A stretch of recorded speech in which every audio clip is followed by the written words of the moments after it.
With Reggie, we've been getting a lot of positive feedback when we kind of do these roll calls where I'll name some of the people from the neighborhood like that the fans know about from the death row days, Right. and then kind of get like a story or a favorite memory about them or something like that. Is that cool to do? Yeah.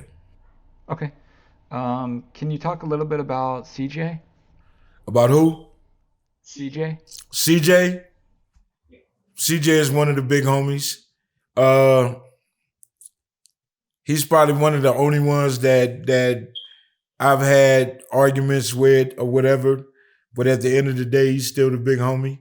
You have to respect him because I started doing what they was doing way before me.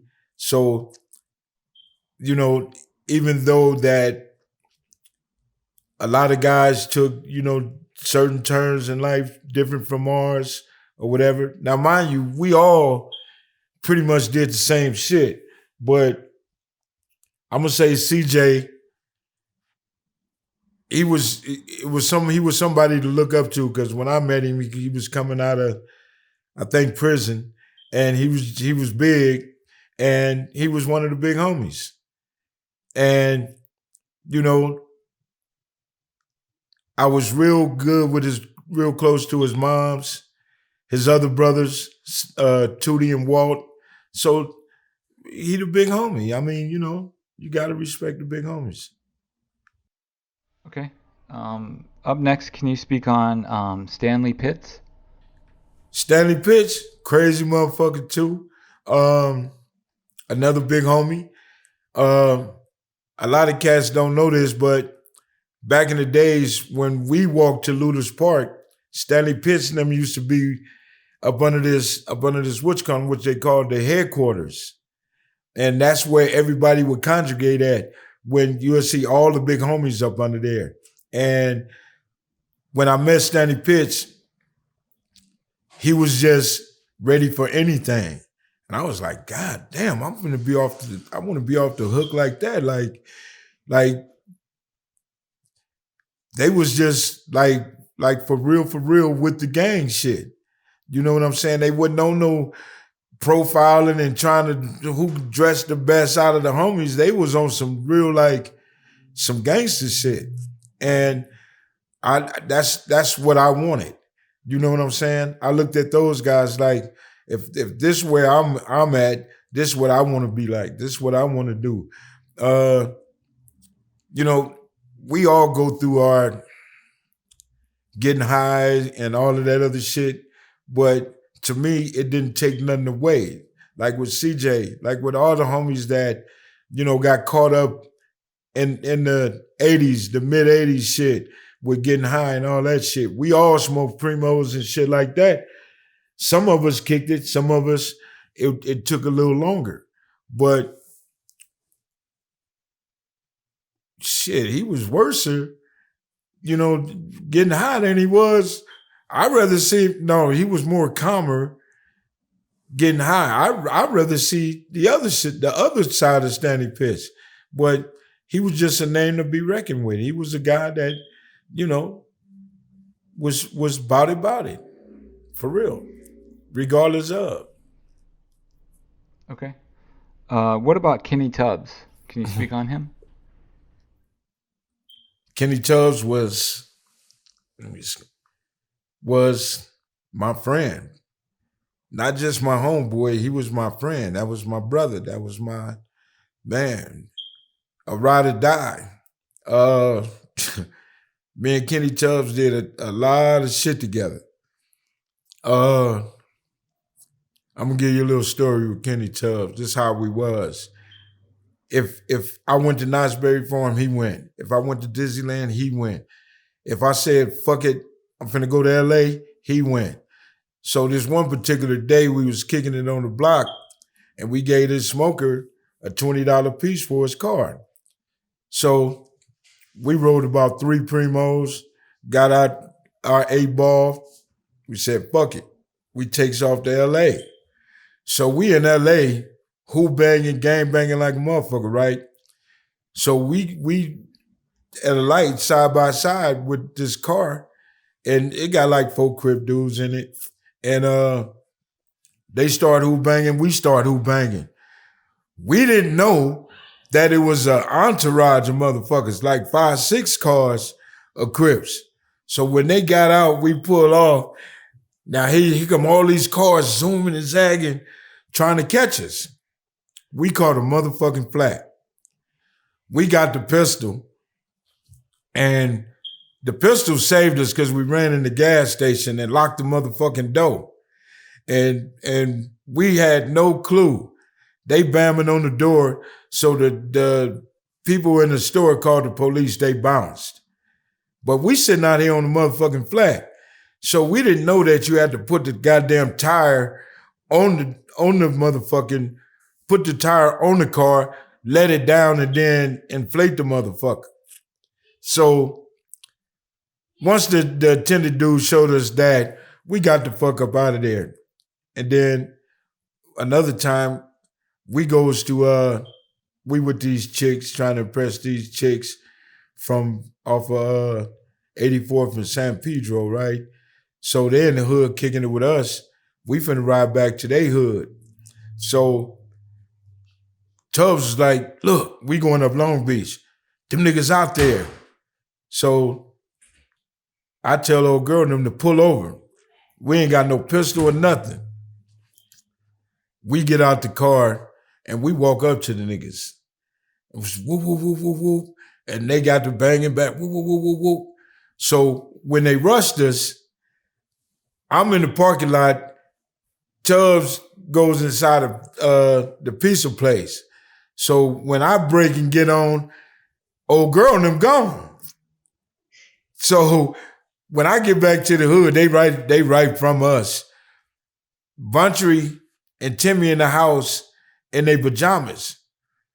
Buntry grabbed the shotgun. Timmy got, well, let me stop saying names and shit.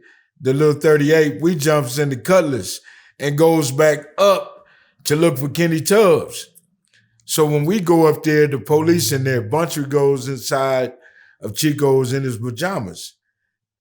They said he went out the back door. So when Tubbs wasn't in there no more, we get back to the hood. Tubbs is at the shack, which we had the garage hooked up. He in the backyard. I think I had a black eye. Tubbs had a black eye, and we sat there and laughed about the shit.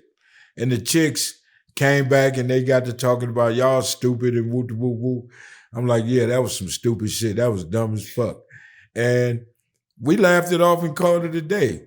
But if any one of them cats listening to this story and was there, I bet them niggas say, man, we remember that shit. I remember that shit. So Kenny Tubbs was a never say no, I ain't going. Never said, I'm with my girl. Let's roll. That's all he ever said. That's my brother. Kenny Tubbs is my dog. Okay. Can you speak on Karate Rob? Karate Rob is a little homeboy. He was into karate when everybody else was doing whatever. Karate Rob lost his brother in the hood, and he's George's nephew. And Karate Rob was one of the little homies that didn't gangbang, but was with gangbanging shit, if you understand what I'm saying. So, cool. Okay. Can you, just a couple more, can you speak on Lip Dog? What?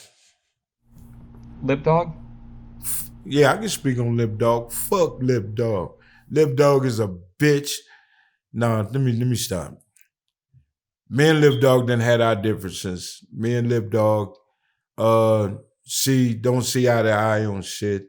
And Lip Dog was just different. Lip Dog was just Lip Dog. And he feel a certain kind of way. And I feel that I need to match the same energy that he has. I done ran into Lip Dog on several occasions. And I mean several occasions.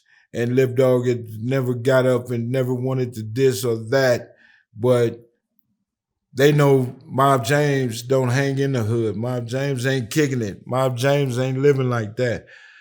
And he's one of those dudes that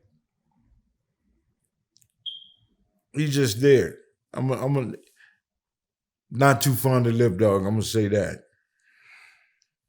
And if Lip Dog, if you looking at this, you hang with my little brother. If you ever want to catch anything, I don't give a fuck if I got COVID, nigga. I'm gonna get the fuck up, put my mask on, and we can do this. So faggot, don't get it twisted, nigga. You understand it like I do. So that's all I gotta say about that clown. Okay. What about Poochie? Can you speak on him? Who? Poochie? Poochie?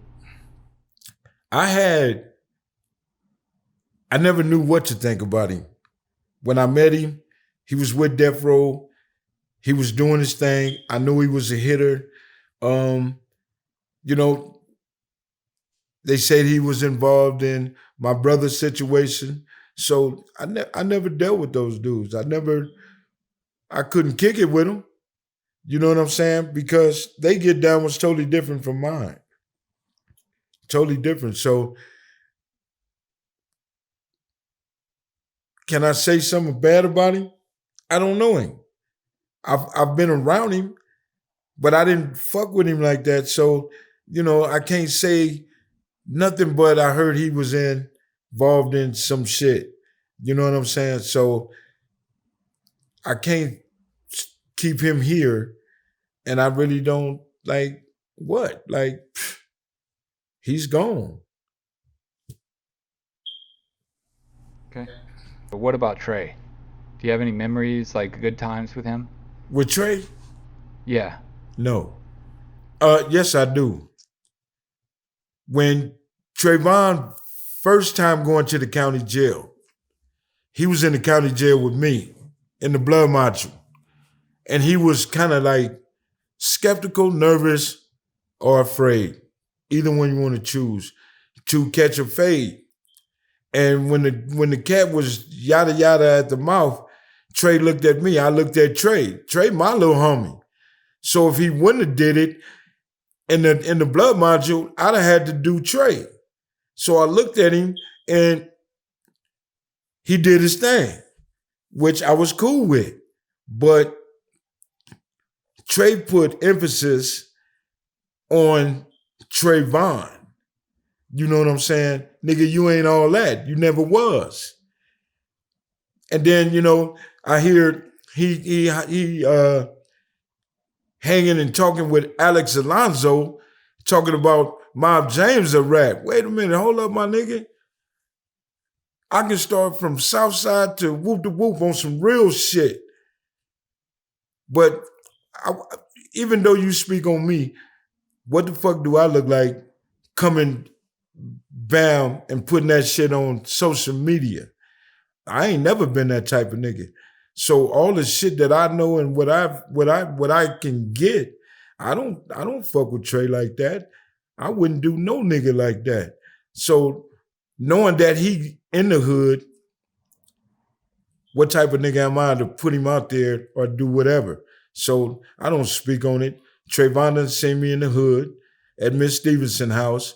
If Trayvon got any animosity toward me, when I pulled him to the side and said, nigga, you speaking on me and woo-woo?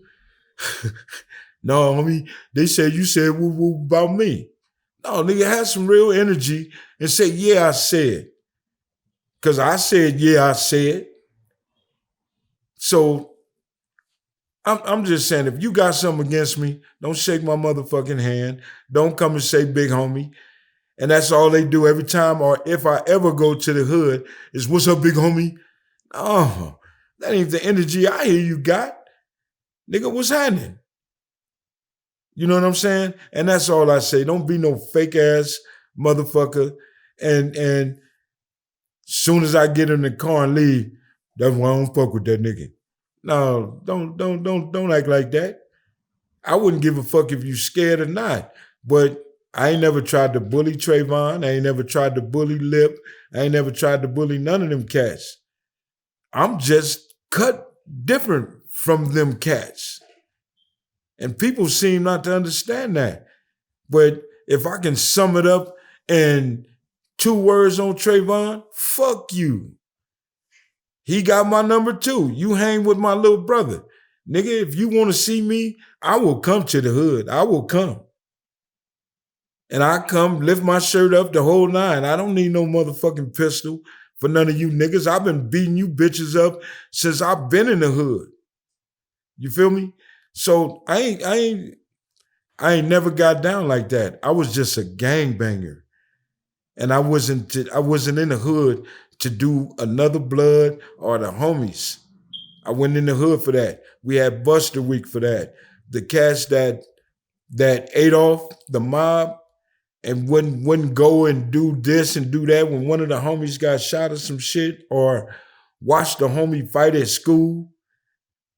Them was the niggas I attacked, not the homies.